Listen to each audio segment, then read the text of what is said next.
A lot of baseball going on, a lot of fantasy baseball going on. It's a big time of the year. It's August in fantasy leagues. We're going to be talking everything baseball coming up next on the RotoWire Fantasy Baseball Podcast.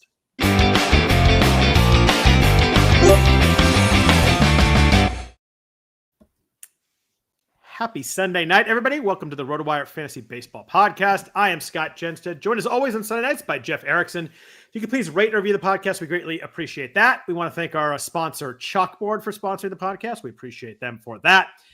Jeff, big Reds win today. You must be having a good baseball day over there. That was a fun game. Necessary, but not sufficient, but super fun nonetheless. Yes. Did you like my response to you? I should have put spoiler alert on that, but I guess I didn't. Yes, I know. I saw it right away. It was pretty good. So I tweeted out again that I did it earlier in the week too. I made the Thanos comparison to the Brewers. They're inevitable. Yep. And you did the end game response there. So that was great. Yeah. I did a Drago. If you haven't seen Avengers Endgame by now, I don't feel bad about spoiling that one. Cinematic classic that it is. Actually, it's a good movie. I enjoyed it. I enjoyed too. But I don't. I think we've passed the statute of limitations where I can spoil that. Yeah. Yeah, exactly. I once spoiled what was it? Chinatown one time. The ending on that. I'm like, dude, it's 50 years ago. I mean, I can do that.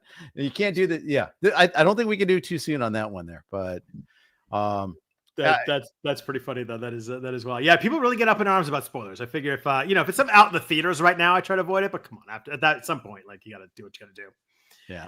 But the Reds beat the Brewers finally. That was 14 in a row, crazy. And then Contreras hit the home run to make it 15. I thought they were going to get it, and then I thought Reds, so too. Yeah, Reds clawed their way back. It's a big win for the Reds too. They really needed it. I mean, I know we're talking about the Brewers, but the Reds are only a game and a half behind the Mets. The Mets won tonight over the Mariners in the Little League game, but Reds are right in the mix. There's kind of only 7 teams in the NL mix right now. I had it in our notes here, but there's 5 teams in the NL who have playoff odds over 98% right now per ESPN's rankings, at least.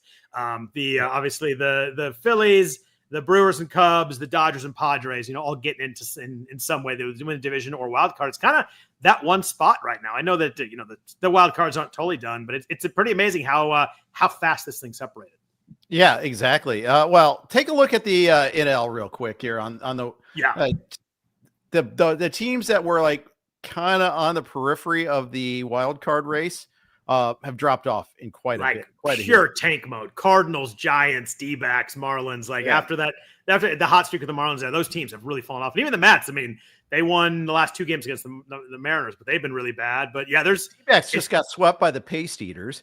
The Giants had lost 7 in a row until today. They won today. The Cardinals have lost 5 in a row, and they're dropping like a rock. And the funny thing too is their attendance is dropping too. This is a team and good for St. Louis fans for staying away. Screw the DeWitt family for not trying. But a Yankees series, albeit with some bad weather, but a Yankees series, they're drawing like 30, 31, 28, I think today, 29 today. That's really low for a franchise that always would draw 40,000 fans to a game there. Best fans in baseball. They're smart. They're really smart. So give them credit. Yeah, that's it's interesting. I mean, they're pretty much unwatchable now. They're bad. The Giants are really unwatchable. I know that obviously Bay Area. I know a lot of Giants fans that they think their team's unwatchable. So that's not even me ripping the Giants. They're just really hard to watch. If Logan Webb's not pitching, that's a tough watch right now. Yeah, and the Giants. I mean, they actually made the big trade, and they made it early. Yep. They did what smart franchises do. They swung for Devers. Their rotation's decimated by injury and underperformance. I mean, they got Root back now, but the Hayden Burnsong thing, that was devastating. And of course, they self-decimated their pitching staff in the Devers trade a little bit there. They traded away 2 potential starters in Hicks and Harrison. So I get it. But at the same time, they just didn't have any sort of depth. Devers OPS with the Giants is 160 points lower than it was with Boston too. Yeah, he's really fallen off, and it's not all Park related too. Yeah. Although the Park has to hurt him a lot, and maybe gets in his head. I think a lot of Giants hitters, they're like reverse cores in a way. They fundamentally get changed a little bit there. It's maybe the toughest hitters park in baseball. Seattle's raising their hand a little bit there too, especially for a lefty too. I mean, we saw it with Brandon Belt all those years. You could tell it just like got in his head. He'd go on the road, hit a bunch of bombs, then get home and hit one ball, and that it would be an out in deep in right center there. And it's got to wear on you at some point. Yeah, Texas Rangers have really fallen off in the AL. The Royals have passed them. The other Rangers at least won today. Guardians have lost 3 in a row this weekend. That was bad for them. It's been weird seeing some of these teams drop off. Yeah, the AL is a little less separated, but you're right. Those top 3 teams have separated a little bit. Cleveland, Kansas City, and Texas are kind of in there, but the AL separated too. We had these this massive teams in second, third wild card with 4 or 5 teams behind them. It's really kind of separated itself out over the last couple of weeks. I wonder in September, for these last couple of weeks, we might get some boring runs. We might probably get some good division runs. We got some close divisions here, but I wonder if that third, fourth, those second, third wild card spots might be kind of dull this year. Yeah, and it's usually where we get the last wild card spot is the best race, and not even getting that, and that's kind of disappointing there. Someone will probably make a run. Someone will fall off a little bit, but Dodgers Padres is fascinating this weekend. Padres take a 1-game lead going into the series, all the momentum. Everybody's like, the Dodgers are finally struggling. What's going on? Dodgers sent a pretty good message this weekend. Today was the only close game. They beat them pretty good the first 2 games. Today they jumped out 4-0 on Darvish, and the Padres did claw back. They got it tied up. Mookie hits the home run in the 8th to take the lead, and they win the game. But it's funny. I mean, every time the Dodgers get pressured or kind of feel a little bit, they always seem to answer the bell. At least these last few years, they always come up big in these series. Yeah, they do. Sometimes not in the playoffs. Sometimes that's where it finally catches up on them.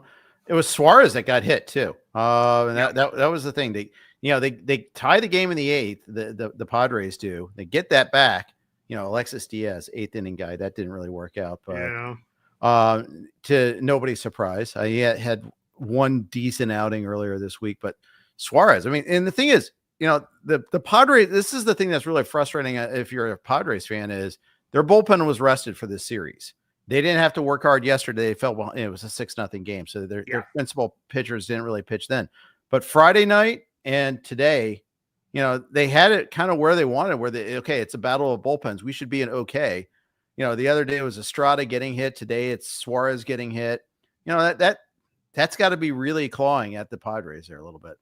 Yeah, my bad. Friday was closer than I thought. I remembered it being a little further, but it was actually 3-2. It was a really close game. But yeah, Mason Miller didn't even pitch today, so I guess they went with Suarez instead. I think that as we get into September, I think you're going to see Mason Miller in bigger spots than Suarez. He's just too good not to. But I hope you're right about that because I still have some Suarez. I still have some Mason Miller left. Yeah, I think in drafts you kind of had to hold on to him and use him. I think he's just too good. But Dodgers Padres play next week too. They're 4 games in Petco, so we're gonna see. I guess 3 games in Petco. The Dodgers are 4 at Coors and 3 at Petco this weekend. But even so, Padres get another chance at him. They're gonna have to answer the bell this weekend. Yeah, and Jackson Merrill got hurt today too. Yeah. So that's minor though, right? They always say it's minor until it isn't, Luckily, the Padres aren't the Astros, but yes, right. I do know that he's dealing with an ankle injury moved to the bottom of the 4th. That's not it's not great. He twisted it coming out of the box, not feeling right, causing him to leave the game. Status day to day, but you're right. You hate to see that. You hope it's minor, but those things do tend to linger. Yeah, and he said it's frustrating. Hopefully, I play tomorrow, and if I wake up and it feels brand new, but I can't really say anything now. Is the quote. Believe the player when they say that. Yeah, that's not a great quote right there. No. Yeah, so hopefully that works out. But yeah, that's not great. But yeah, Padres Dodgers next weekend. That'll be a big series. See if the Padres can kind of can respond to the sweep this weekend. Over in the AL, we're talking division and wild card there. Yankees are still hanging on the wild card, although they have slipped. They're behind the Mariners and the Red Sox. Max Fried is a big reason why they're struggling right now. He has been there are 83 qualified pitchers in the majors since July 1st. Max Fried is 82nd in ERA, believe it or not. And that's after I think he was like 2nd or 3rd in ERA before that. He was like in the high 1s or low 2s. 6.8 ERA, 41 innings, 31 earned runs since July 1st. Really been bad. When they've needed him, they've had so many injuries in pitching. He was so big for them early. Been so bad lately. What do you do with someone like this in our fantasy leagues? Are you at the point where you are thinking about benching him? Is it one of those guys you're like, what, I don't want to miss the good run? What are you doing with Max Fried right now in fantasy leagues? probably still rolling him out. I think I only have him in 2 places. One of which though was a league.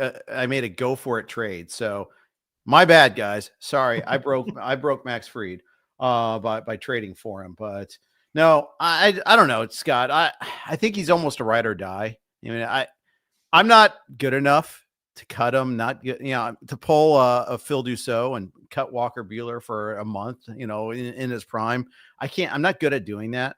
He cut someone this year too. Yeah, it was Mackenzie Gore in my league. Mackenzie Gore, that's right. Yep. And Mackenzie Gore got blown up in that subsequent outing after the pickup, though he was better, I think. Good. He had a 10 strikeout game since then. He pitched well this week too. So yeah, maybe he's turned around a little bit. But I think I agree with you on Fried. It's just, I mean, in a 15-teamer, like you're just not going to have a better option. I know he's been bad, but like it's hard to look at an option and throw a name out there. You can think of it, as a 10th starter. It's just hard to find better options. But a 12-teamer, I don't know. I probably wouldn't argue with someone really hard who wanted to sit him for a week. He gets Boston this weekend. It's in Yankee Stadium, so not an easy start there. Mm-hmm. I'm probably still starting it, but I probably wouldn't argue with someone a 12-teamer. I'm kind of stubborn that way with my studs, but right. I get it. And I do have the league where I traded for him is a 15-teamer. And so my choices, here are my choices. You tell me. And we don't do transactions every week. It's once a month. So I couldn't pick anybody up this week. I also traded for Emmanuel Clase in this league. So that was pretty cool too. How'd that trade work out? Yeah, pretty awesome. Nick Martinez, Lucas Erceg, Mike Burrows, Gamble and Cole Reagan's coming back this week. Troy Melton or Blake Trinan. The only one in there I do like is Burrows for 1 at home against Colorado. Just a really good setup. None of those other names I would think of, but I do like Burrows this week in a 15-teamer. I think most 15-teamers, I'd throw him for 1 against Colorado. I agree. I agree with that analysis. I do want to give a little love to Troy Melton, although you can't use him because he's not starting right now. He did pick up a win this week, though. He started this week too. Yeah, he basically was a get everybody on an extra day on rest sort of thing there. But Chris Paddock looked bad again today. You don't have to squint to see a world where Melton gets in over Paddock. Did you weirdly feel like the Twins really enjoyed beating up Paddock? I wonder if there was something there because they really seemed like they enjoyed that win. Yeah, that was weird. That was definitely weird there. They seemed extra fired up about beating up on Paddock. I wonder if it's probably fun back and forth, but they seem to really enjoy that one. Yeah. Yeah. Well, hey, I mean, they haven't had a chance to enjoy a whole lot this season, so might as well enjoy that. Hey, speaking of Twins, we got this as a Twitter question here. So we might as well throw it out here now. Or not an email question. Dick Temkin, one of our favorite listeners, NFBC guy, also see him at First Pitch Arizona. He's got a really good problem to have here. He needs to decide whether to cut, whether to cut Byron Buxton. Oh God, no! Michael Harris. This might be the greatest fantasy team in the history of fantasy teams. Yeah, or at least it's weighted wrong. But and it's obviously not a trade league. So you have to make a decision which one to cut. Wow. Michael Harris is absolutely on fire right now. Yes, he is. He changed his swing. Yep. Easy answer a month ago, right? But whenever Buxton was before he got hurt. I am still keeping Buxton and cutting Harris, but I am certainly trying hard to find somebody else to cut. Yeah, I think that's right.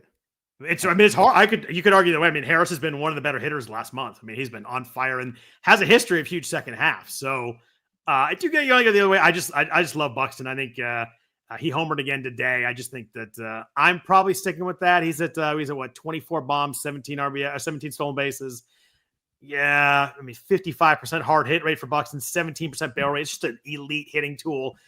The only thing I could argue, if you could argue with me, is that Harris is probably more likely to stay healthy and play every day the rest of the way. But it's hard to predict that. I'm going Buxton, but it's close. Yeah, I guess it's Buxton, and you hope they shut him down for the season or something like that. But yeah, it's hey, good again. Yeah, that's not even a first world problem. That's a 1%er problem.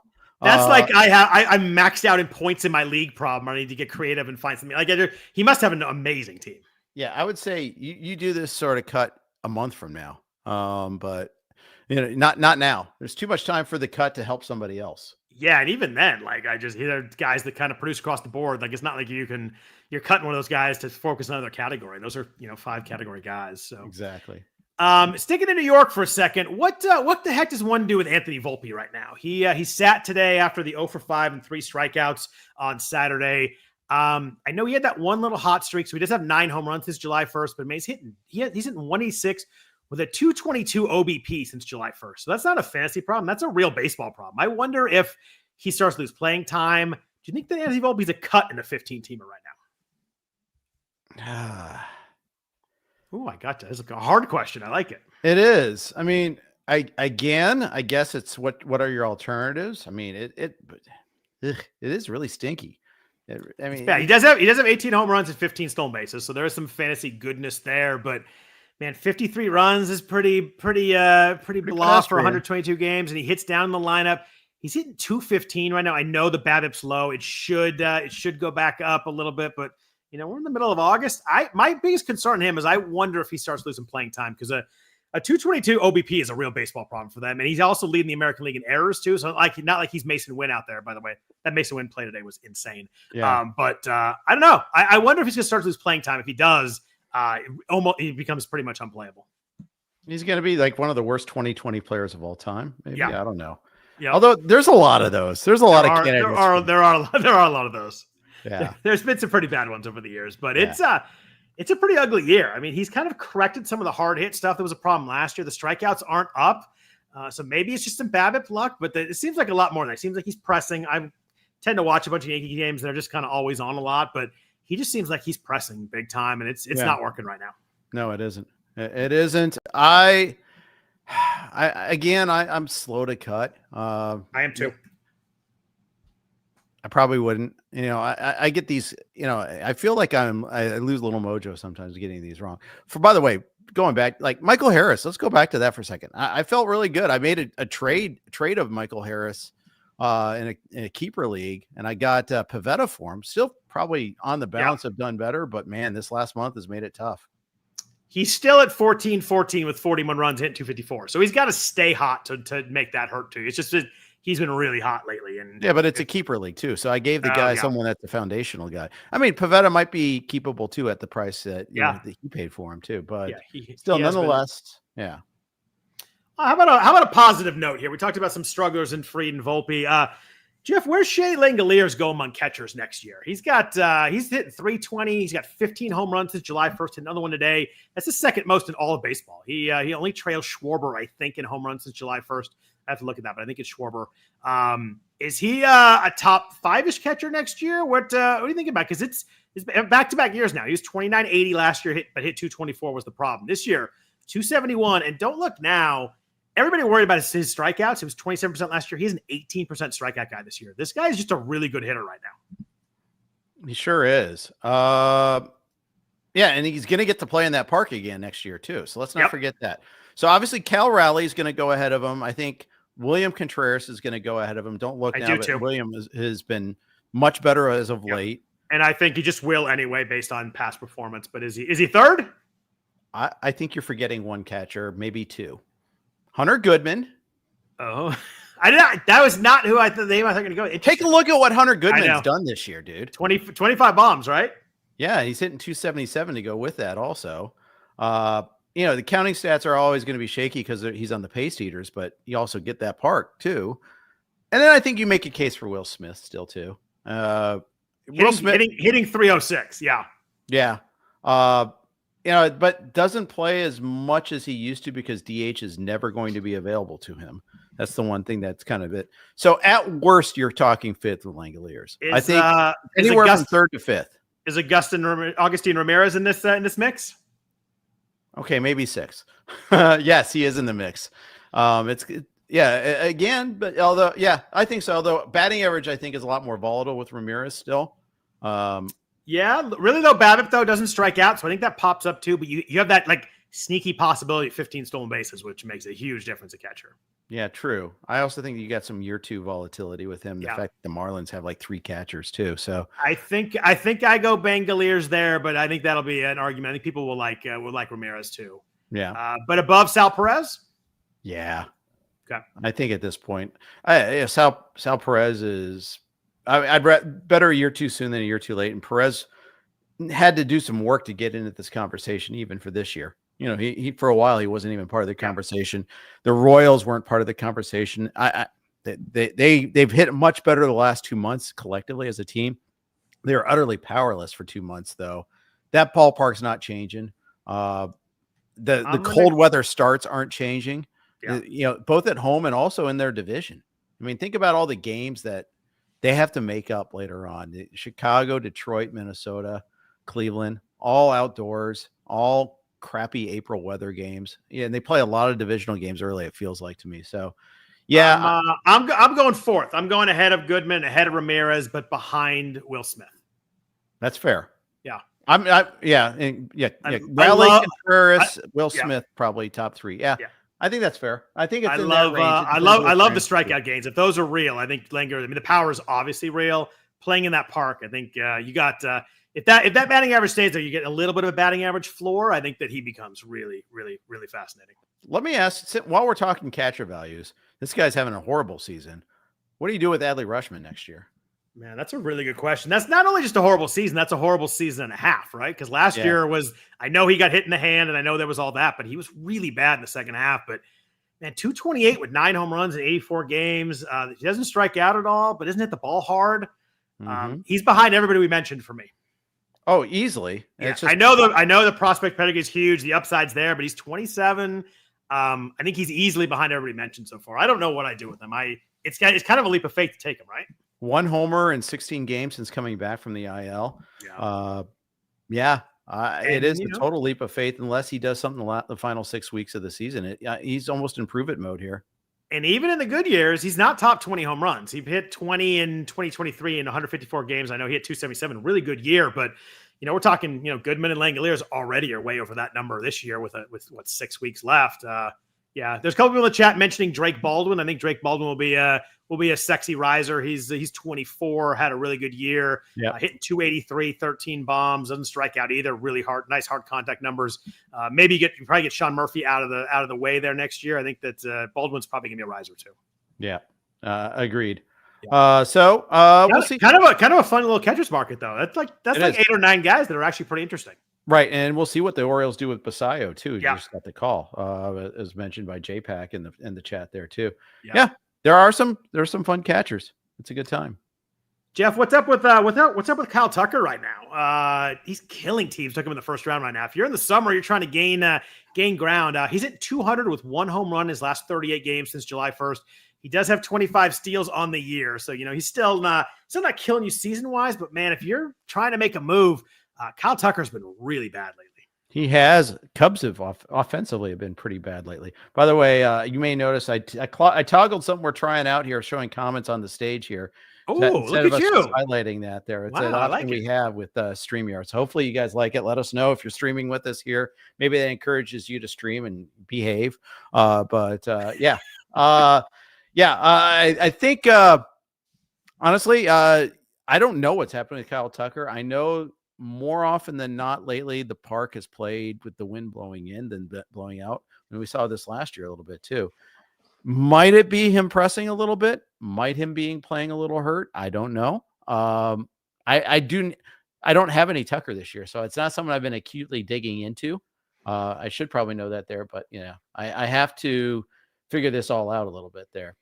I thought maybe we had a fly ball rate issue. He only got with the lesser homers late, but it's still kind of the same. Last year he spiked fly ball rate. He's kind of back to the 2023 rates, but his home run for fly ball is down. So he's maybe getting a little unlucky there, but the barrel rate's down a little bit. Heart rate's down a little bit too. I mean, just kind of everything's a little bit down. He's still walking more than he strike out. Like he's still a 377 OBP, still really valuable, but fantasy wise, I mean, this last 7 weeks have been really tough. They have. And I'll tell you, it's tough to kind of totally buy in, totally invest for next year in the first round if this persists. But I mean, so much can happen, Scott. I mean, sometimes players, they really rise to the occasion when it comes to a contract run. Sometimes do it there with, just with, the playoff race for that matter too. Seeing the Cubs fall back behind the Brewers, maybe every one of the Cubs are pressing right now. Yeah, PCA has been really rough the last 6 weeks as well, too. Apparently doesn't know how to slide, by the way. He had 2 awful slides this week.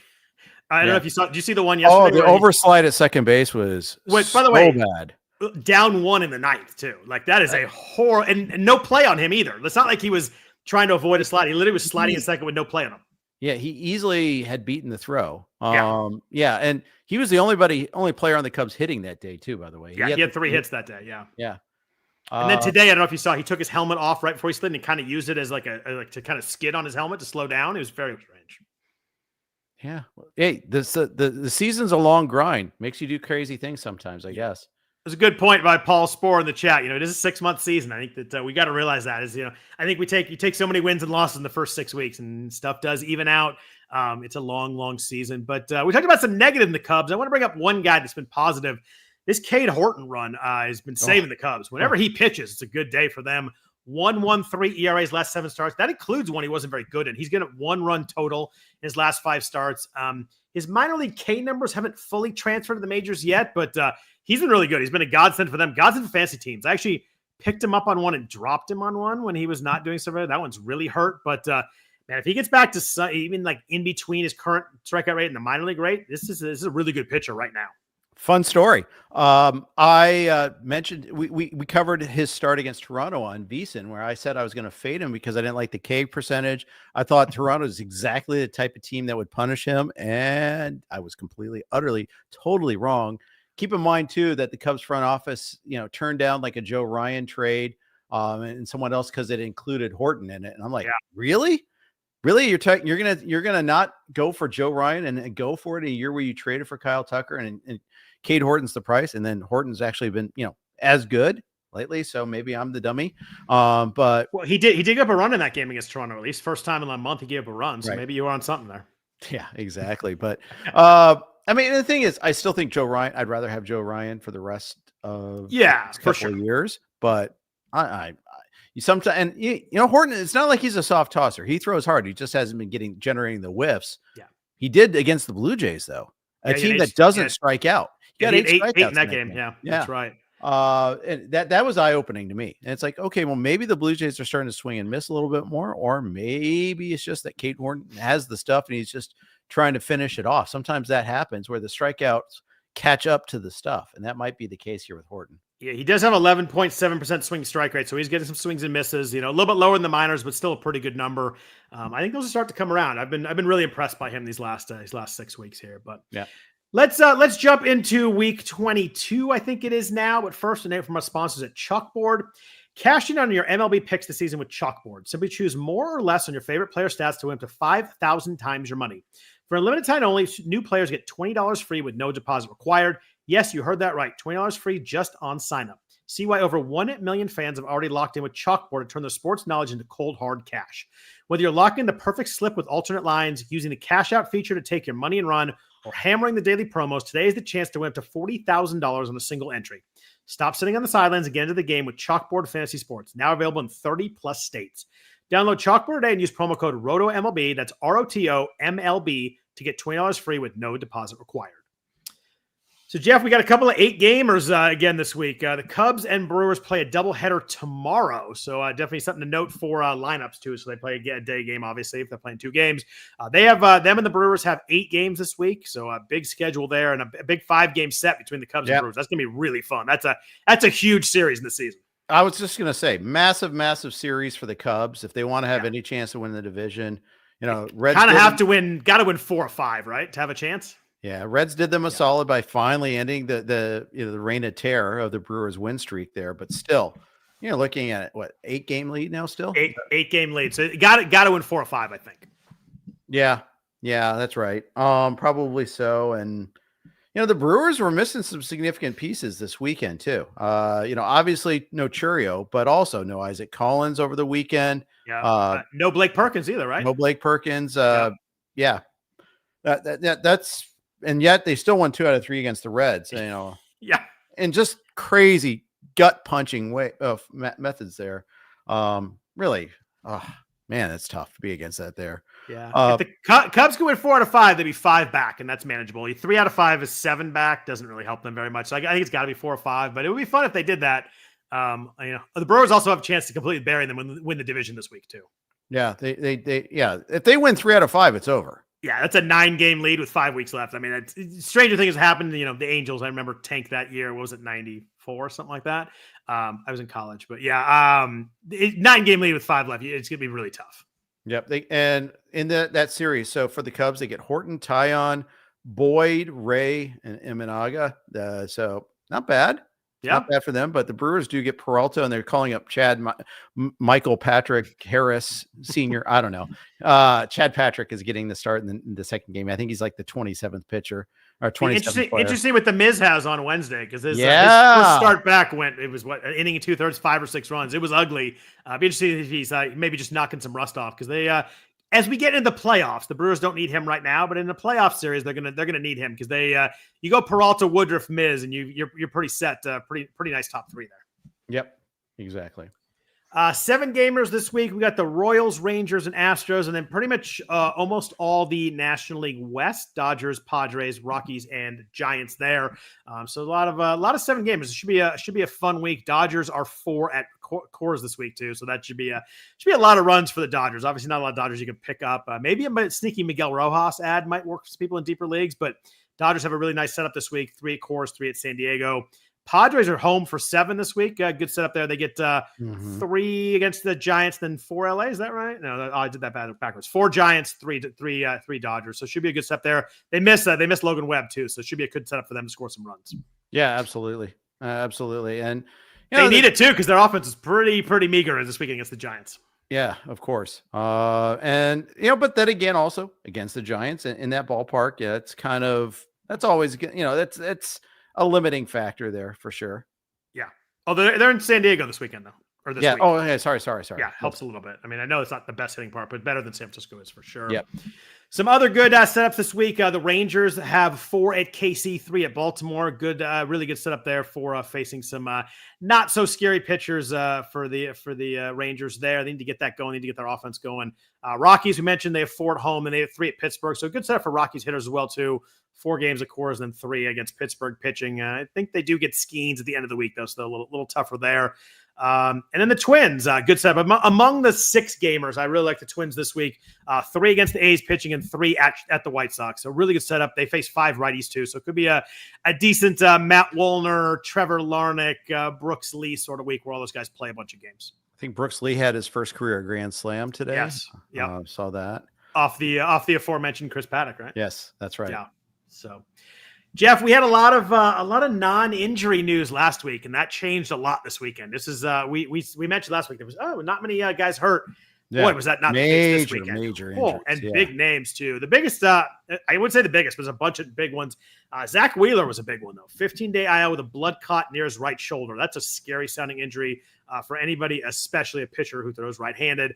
Timetable is listed as unclear. I assume you just consider him a drop right now. I know he's one of the best 5 pitchers in baseball, but hard to see them pushing him back anytime soon. They're going to want him for the playoffs. There's obviously a serious medical thing he's dealing with. Going to be hard to use him in the regular season the rest of the way, correct?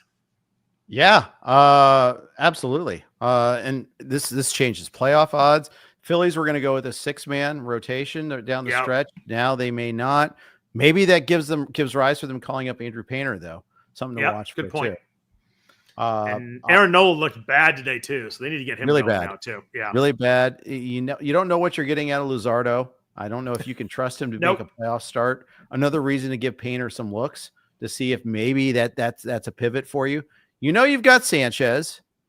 You probably have Ranger Suarez, although Suarez against the Reds earlier this week had a drop in velocity and it didn't look great. Didn't look right. So all of a sudden, something that had been a major strength all season long, it can evaporate just like that. That's the thing about starting pitching. It's just so volatile. It's amazing how different it looks without Wheeler in there. It does. Really does.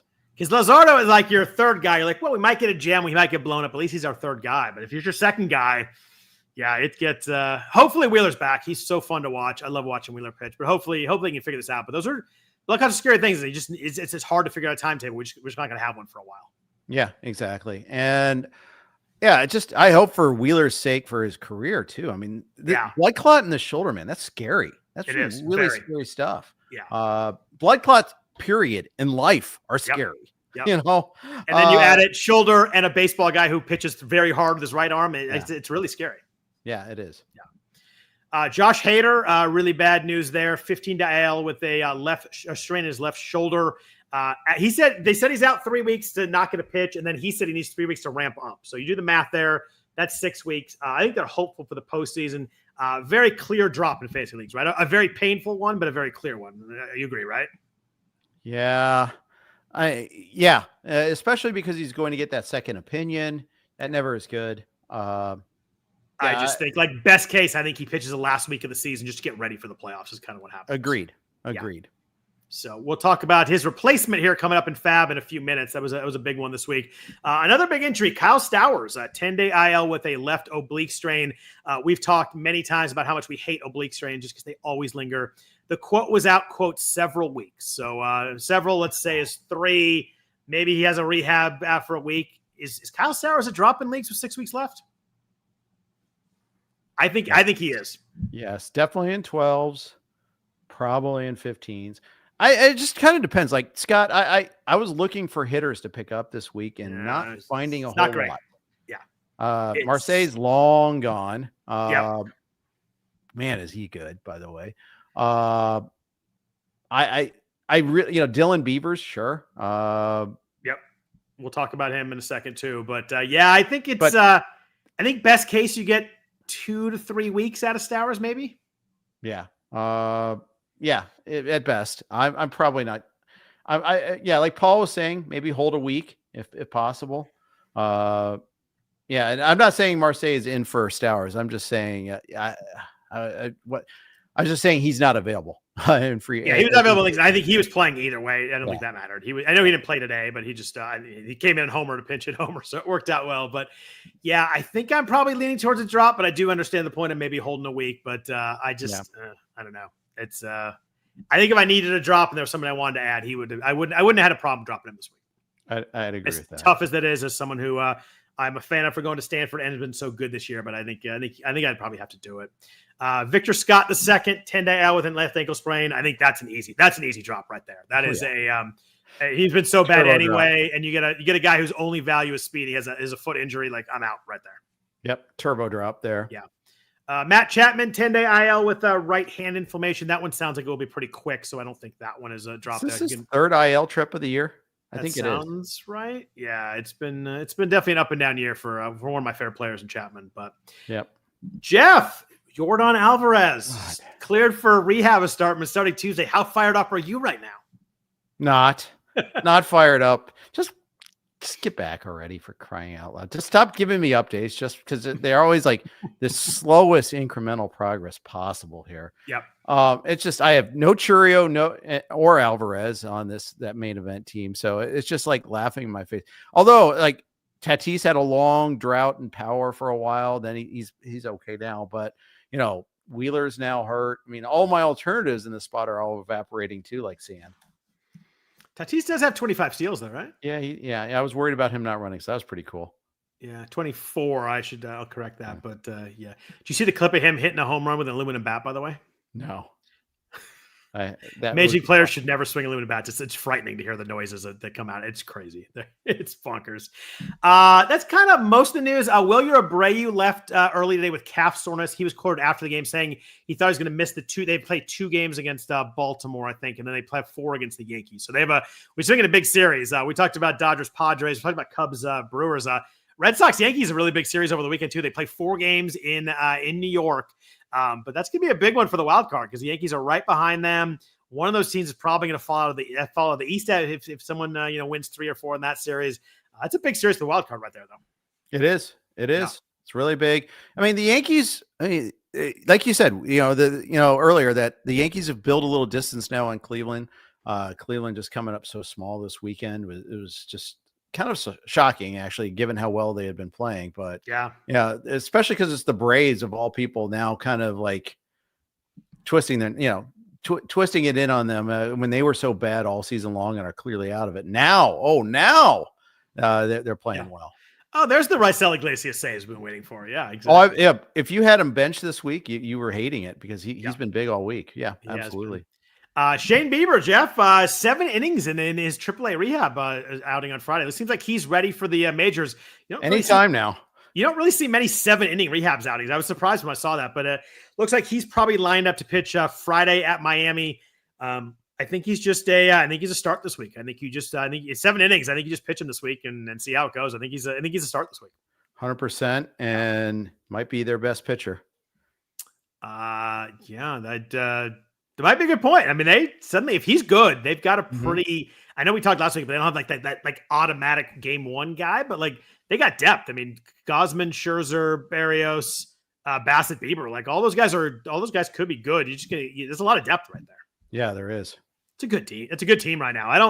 I know that, what do they have, 5 on the Yankees and Red Sox in that division? Someone's probably going to make a run and they'll have a little bit of stumble, but I still think they win that division. Yeah, I think you're probably right. Yeah. I mean, not a bold statement with a 5-game lead and with 6 weeks left, but I still think I think they hold on both those teams. Hold off both those teams. Are they positioned well for the playoffs? You being the question of, do they have the ace or 2 guy? But it's just like, does it matter that they don't have an ace? I mean, what matter? Doesn't they're built. I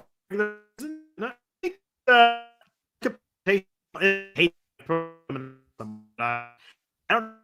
They run sure. Has a home there. Sorry about that. Tough call there a little bit there, but I don't know if I would have liked to see them be a little more aggressive at the deadline. That's why the Bieber thing's so important, though, and that's maybe why and that might be why they're taking their time with him too, making sure he's absolutely ready so they don't push it there. I have no idea. Sorry about that. I have no idea. My audio is going robotic. Is it back now? Yeah, what's the music technique that the musicians do with the voice? I was going to go max headroom, but you can go auto tune. Yeah, auto tune. That's what I was thinking there. Yes, 100%. Weird. My Wi-Fi shows us strong, and everything else looks good. I have no idea what's going on. Sorry about that. It's okay. Let's jump into FAAB a little bit.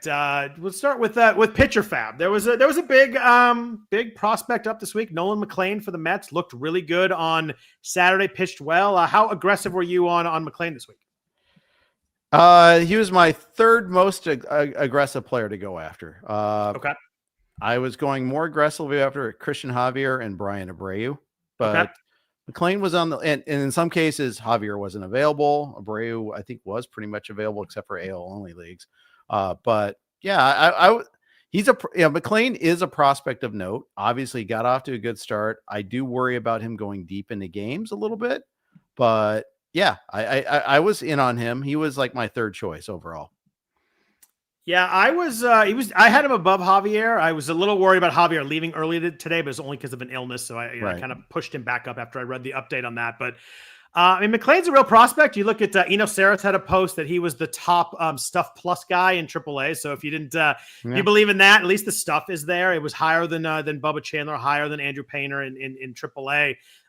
Maybe some walks, but it's kind of minor league pitchers have that issue coming up. But thought he looked good the first outing. The Mets could be a good team if they get hot against. Maybe get a chance some wins there. They won a couple games. You got to think they get going here a little bit at some point. But in terms of that, I liked him. I liked him a little more than Javier. I like the strikeout potential upside there. I was in on McLean.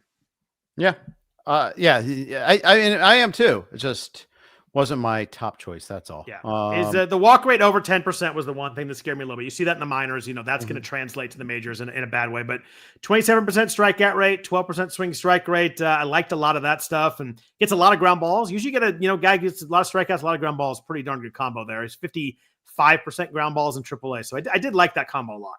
Pretty funny how they booed the manager for the hook when they took him out of the game too there. That was great. Yeah. And he should be locked into that rotation at the moment. I know they maybe get some guys back, but Peterson, Senga, Minaya, Holmes, McLean right now seems like a pretty good 5. Yeah, it does. Yeah. So talking about Cristian Javier, you said you preferred him a little bit. Obviously, he's got coming back off the injury this week. Looked pretty good in his 2 starts. I know he came out early today, but he looked pretty good before he left. But they said it was just an illness today, so it seems like he's fine. How do you feel about Javier going forward here in the next 6 weeks or so? Pretty good. Traded for him in a score sheet league last week. Right team, right ballpark. Fact that they lost Hader behind him, yeah, that's a problem a little bit there. Maybe you lose a win or two because of that. I don't know. It's hard to find good established pitchers. I feel like Javier is one of them. Yeah, I mean, he was, he was really good in what was that 2022, like elite level kind of stuff. He had a 25% K minus walk, and then obviously, 2023 had a little bit of injury issue there, but he was great in 2022. You're right. There's a real upside with Javier that you don't get this late in the season on many pitchers. Exactly. So I had them a pretty clear top 1 and 2. Do you prefer Shea and Bieber with them? Were you saving money for Bieber, or are you going after these guys thinking that you'd like the guys? Because a lot of Bieber wasn't available in most NFBC leagues this week. He'll be available next week assuming he makes a start this weekend. No, I wasn't holding. I was going hey, we got 6 weeks of the season. 6 weeks, yeah. Each week is super important. Why wait that extra week and no guarantee of getting them? Yeah, I will be bidding on Bieber for sure next week. But yeah, if I could get McLean or Javier this week, I was trying to do it as well. Yeah.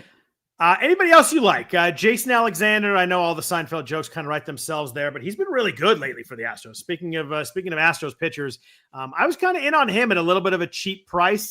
He's just been really solid lately, and I was kind of riding the hot streak a little bit. He's 32, nothing near a prospect, but I was kind of interested in riding the hot streak for a cheap number here. Yeah, he gets a rematch against Baltimore too, so that's interesting in Camden this time.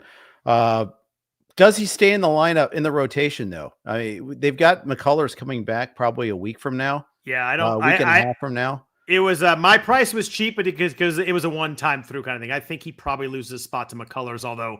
Go ahead. Sorry. Yeah, that implies that Arrighetti and McCullers can stay healthy, but I think that he probably loses his spot pretty quick. But I think he's pretty set for a start this week. There is another also. Luis Garcia could come back next week too. That's true. So two spots that might be out. You got to look there on. Yeah, his leash might not be long, but I do like the start this week. It was just a 1 week play for me. Mm-hmm. Speaking of 1 week plays, we got someone we talked about last week. Taijuan Walker gets a home start against the Nats this week. If you're trying to steal a win, that's a pretty good spot for one. Also, we mentioned before Mike Burrows in 12 teamers. He's available there, taking the most 15 teamers, but he gets one versus Colorado this week. If you're trying to swipe wins, those are both guys in a deeper league or a 12 with Burrows. I think those are spots that I like to stream this week on both guys. Yeah, I can see it there. I also took a waterfall on Luis Morales. Didn't really get him, but he was on my list at least. A prospect of note.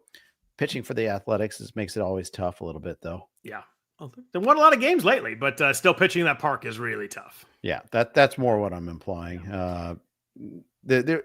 And the fact that we don't know like who's closing out games necessarily, and just hey, that's okay. Yeah. What about in a 12-teamer? What was your thoughts on taking a shot on someone that you and I have talked about being frustrating this year, but someone who looked really good in his last start against the Astros? Dustin May gets 2 starts this week. Home Baltimore, then at Yankee Stadium.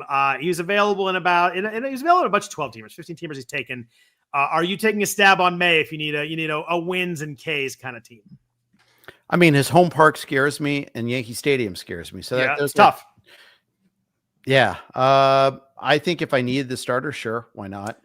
I did it in a 12-teamer where I have good ratios and I'm really down in wins and Ks, and it's the time of year where you got to look at that kind of stuff. So I was taking a shot. I like 1 or 2 spots. I'm cycling through, whatever 2-stepper I can get that week in a 12-teamer. This week it's May. I anticipate him giving up a lot of runs, but I'm hoping I get some strikeouts and maybe a win in there. I'd be happy with it. But yeah, it's a scary one. Uncle Ted in the chat mentioned Jack Leiter as well. I looked at him too. He was taken in my league, so I didn't grab him. But that's another one with 2 starts. I think that could work. He's at KC and then home against Cleveland. Pretty good setup, at least on paper.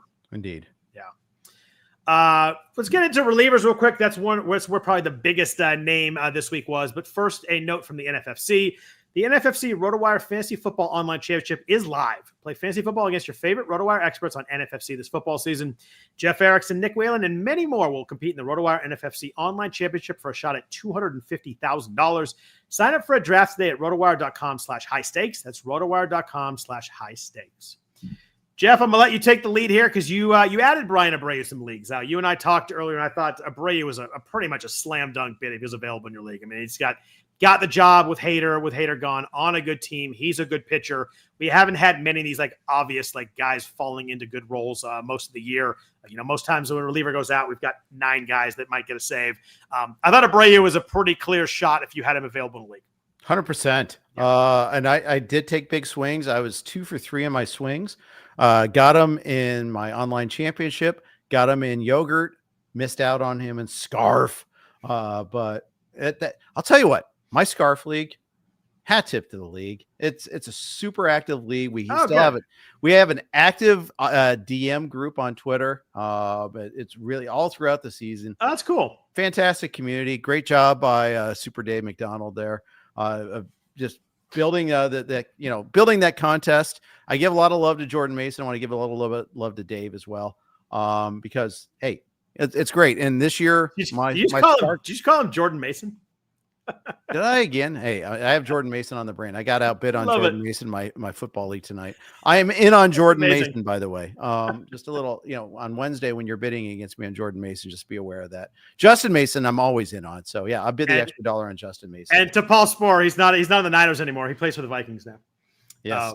Jordan Mason does. But yeah, no, I like Jordan Mason too in drafts, by the way. I think it's a sneaky speaky spot. I think he's just a good runner.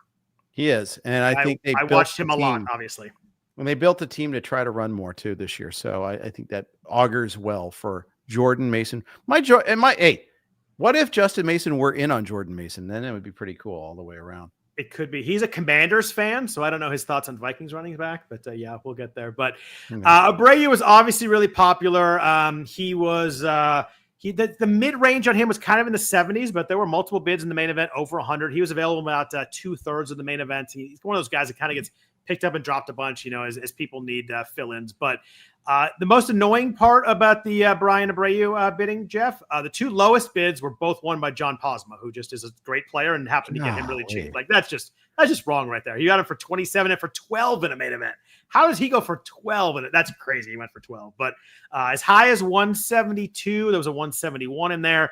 But it felt like the 60s, 70s. That's a lot of money for this point. And a lot of people have 150, $100, something like that. That's you're putting a big chunk of the rest of your FAAB on that at that price. Yeah, 100%. I got him for 49 in the OC. I got him for 53 in yogurt. But I did not bid enough in scarf. I don't think I would have been able to in scarf anyhow. But Abreu and scarf went for 96. I wasn't never going to bid that amount. So I guess I'm not all in, but I was in. He went for 97 in my main event. He was available in one of my 2, and I was in the 80s there available. So I had a bid on him, but I obviously had 0% chance to get him. So I'm not going to lose too much sleep over that one. But I get it. If you need saves, I mean, there's not going to be a better saves target the rest of the way than Abreu this week. Yeah. And Don Warner got him in our main, and the guy that's leading our league, Jay Tannehill, who's also in my scarf league. Ryan's brother. I don't know if they're related. I have not asked him that one there, but pretty uncommon name. Right? He did lose. So Jay did lose Hader in that league and didn't get his replacement. Did get Justin Topa as the backup instead. Yeah, the guy in my main, his ad was Bryan Abreu, his drop was Josh Hader. So at least he made that nice easy swing there. It's nice when you have the money and you can make that fix right there. But for sure. Anybody else you liked at reliever this week? I didn't think it was much there. We could talk about Victor Vodnik. We talked about him last week. He had like 4 saves this week, 3 saves this week, 4 in the last 10 days, whatever it is. He's been really good. He throws funky. He does a lot of change-ups, but it's Coors Field. The Dodgers were there this week. Like that scares the crap out of me, but he is the guy seemingly right now. Was there anybody else you liked? Sean Armstrong in Texas is mildly interesting. I saw some good players picking him up. Great numbers, and Phil Maton has been a little shaky since he got there. Robert Garcia has been shaky lately.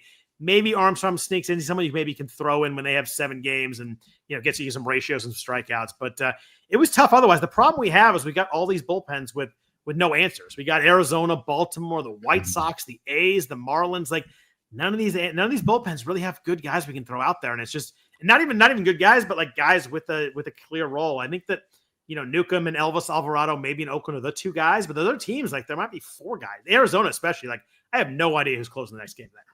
Arizona's strictly in a Colorado territory at their bullpen right now. Just don't bother. They're throwing guys out there that I haven't heard of. I got to go look them up. Sal Frank, Andrew Hoffman has good stuff, but walks guys. It just every time I looked, it was like there's nothing I'm doing here. It's funny. Just the other day, someone was talking which veteran reliever it was, and then he got DFA'd the next day. It was, it's just a disaster. Even the Cubs now, dude. Palencia has been so good for us. He's been a little shaky, and so of course he doesn't get 2 saves this weekend after getting a loss on Friday. Like Keller got a save, and then today it was someone else. It was like a third pitcher that got the save. Yeah, it was. I read he had a bit of an illness, so I think there actually was a reason on Palencia. Yeah, I know, but life's tough. Pay me. F you, pay me. It was Kittredge that got the save. Yeah. That was a nice kick in the butt. After trying to pick Kittredge up in some AL leagues or speculating, and then he gets traded to the Cubs, so then we all dropped him, and now we got a win and a save in back-to-back days. That was pretty cool. J-Pack in the chat asking a question, Jeff. Would you cut Joe Boyle? I think we felt like we all waited all year for Joe Boyle to finally get called up. He did, and his last 2 outings have been disasters. 3 1/3, 6 earned runs, 2 innings, 4 earned runs. My answer is I would cut him. I just don't think he's going to go 5 often enough to pay off in fantasy leagues. Agreed. Fantasy hit for Joe Boyle. And that's a 12-teamer too, so I'm at the point where I'm not in a 12-teamer. I'm cutting him. He's gone 5 innings thrice this year. And 2 of those, one of those was in April, and one of those was many, many starts ago too. So and having the disaster at this impotent Giants team and lineup and ballpark, 2 terrible outings in a row on the road at Seattle, at San Francisco. That's tough. That's 12 walks his last 4 outings, which is a total of 13 innings too. Like that's rough.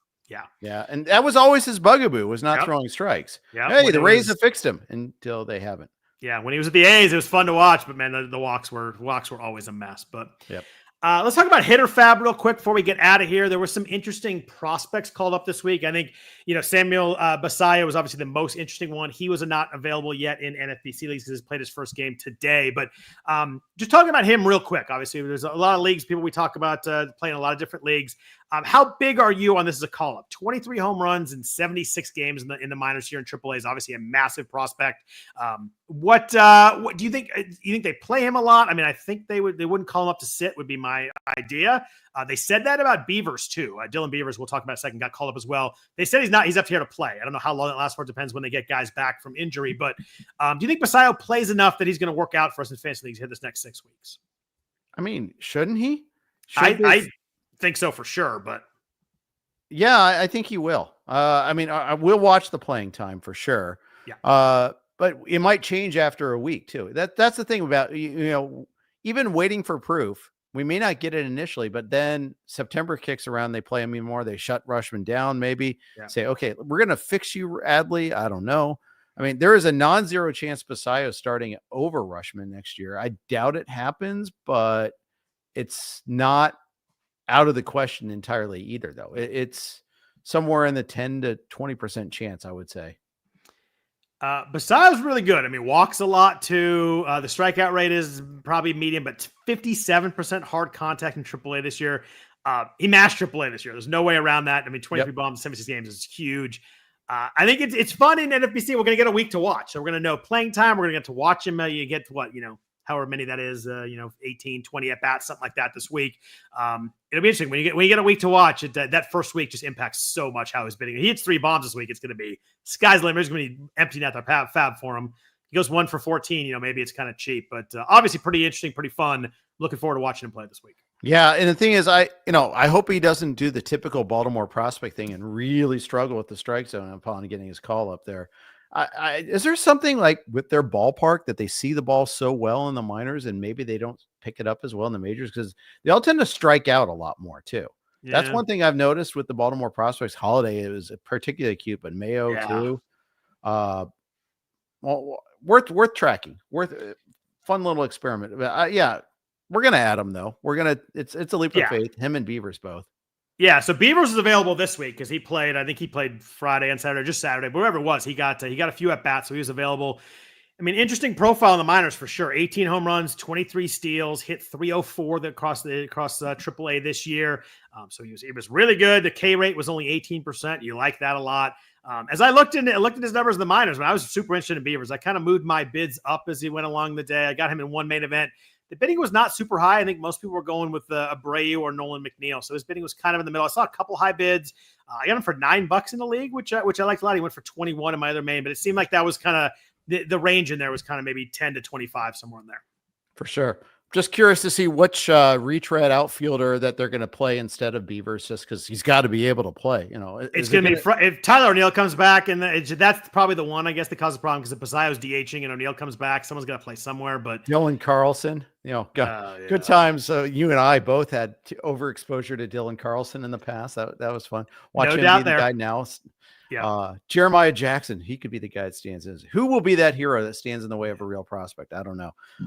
But the Orioles are maddening too sometimes. Yeah, the bidding, like I mentioned, is kind of like that range in there. There was a 155, but that was the highest bid. It was the next highest was 41 in the main event. He was down there. A few people that got him $1 or under $5. So there was I think the concern about guys coming back, and Mountcastle sat today, I think, and he's obviously been really good, so he's going to play. He played 8 games in a row before that. O'Neill coming back, Basayo up. So maybe I think the log jam probably caused a problem. But if he's going to be up, I think there was a quote that said he's going to be up, he's going to play. So I think that while he's up, I think he plays. And 152 WRC plus in AAA. I was intrigued by Beavers this week. I think it's going to be a fun watch. Yep, agreed. Any interest in these other 2 prospects going to pull up? Owen Caissie in Chicago. I think the interest got dragged down pretty hard. He played one out of 3 games this weekend. And then Bob Seymour got pulled up in Tampa. He is a power hitter, a lot of pop, a lot of strikeouts. Those are always tough ads right there, just because you just don't know that strikeout rate always kind of jumps up in the majors. Yeah, pretty cool video on the call up, but Caissie, I mean, I don't understand the point of calling him up if they're just not going to play him. I also understand, though. Look who's starting in front of him: Suzuki, Happ, PCA, and Tucker. Yeah, where's the playing time coming from? That was my thing on him. By the way, Michael Busch is at first base. There's just nowhere to play him.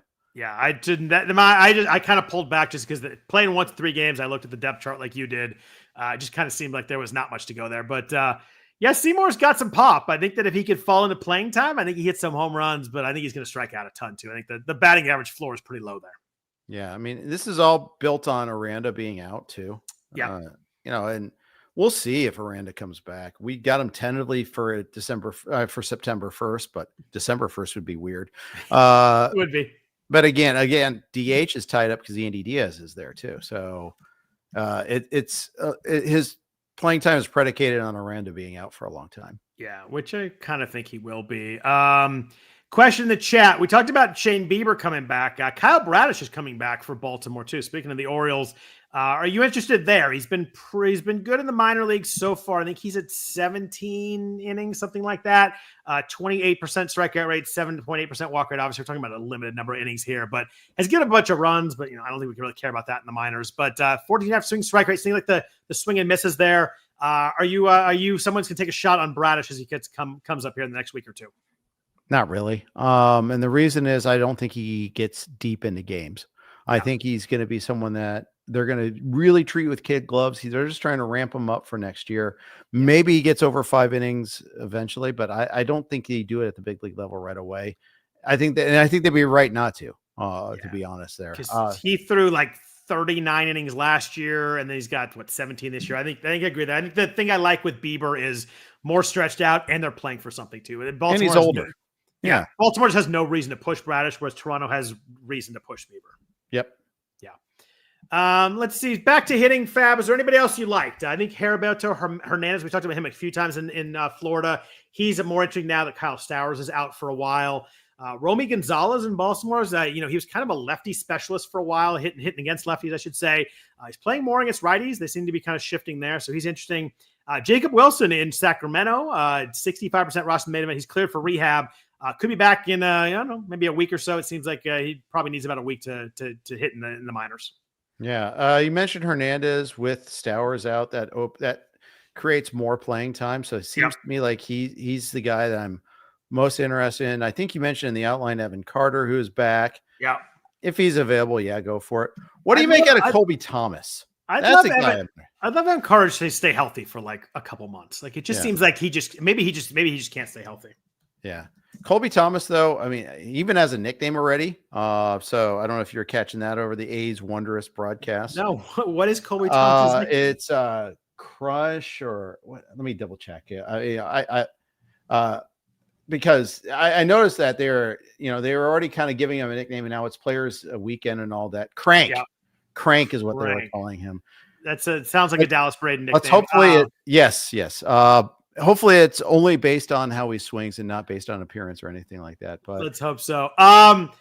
I looked at it, and he's striking out 44% so far in the majors. I know it's only 22 games, but I just saw that, and I just kind of like, 3 homers, 2 steals. I know he had a couple homers this week. He had a big week this week.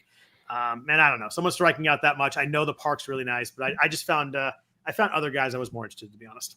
Yeah. Well, and when J.D. Bleday is going to play, you got to play him. I do think it's funny, though. Thomas had homers on Friday and Saturday, and they sat him Sunday. Yeah. Okay. Why? Not quite sure.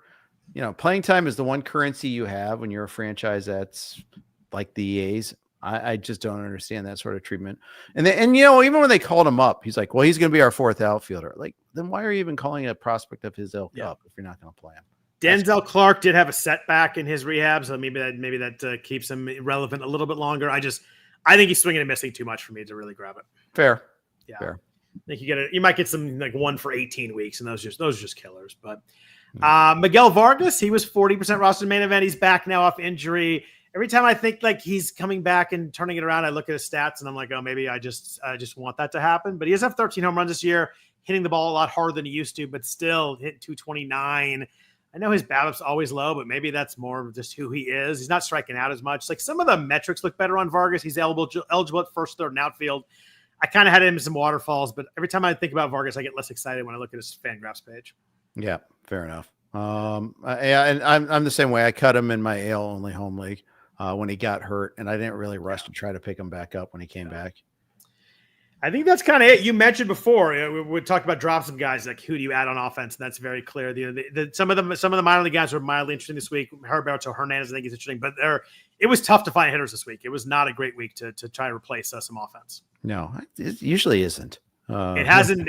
Early in the year, I thought we had a lot of hitters talk about. This last month has been really tough to find bats. Yeah, my Stratomatic draft isn't going to be nearly as fun as it was last year. That's for sure. Yeah.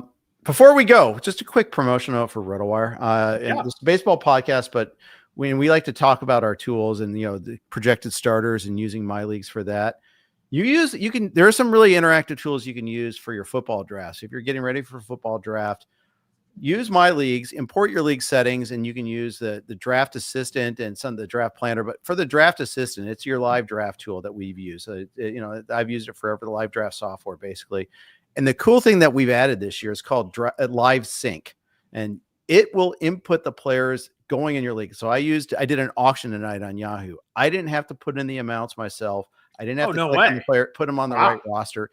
It did it for me. And you do it with Yahoo. How is it like instantaneous? It's like maybe 5 seconds behind. Oh, that's awesome. Because I hate entering the values. I always mess those up. And you put it on the wrong team, and then you have to scramble and fix it, and you put them in the wrong position. You don't have to worry about any of that stuff.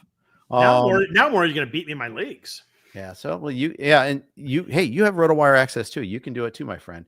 I know. I'm not as organized as you are, though. But yeah, and obviously, hey, this is important to us. We're trying to sell RotoWire to you, and this is why we do these podcasts. But you can get 15% off. Go to YouTube 15. I really do like this feature, though. I mean, it's something that we hadn't had in the past. I think it's really cool. I really want you guys to check it out. So check it out. Any RotoWire subscription, any length. Use YouTube 15, get 15% off. Use that promo code.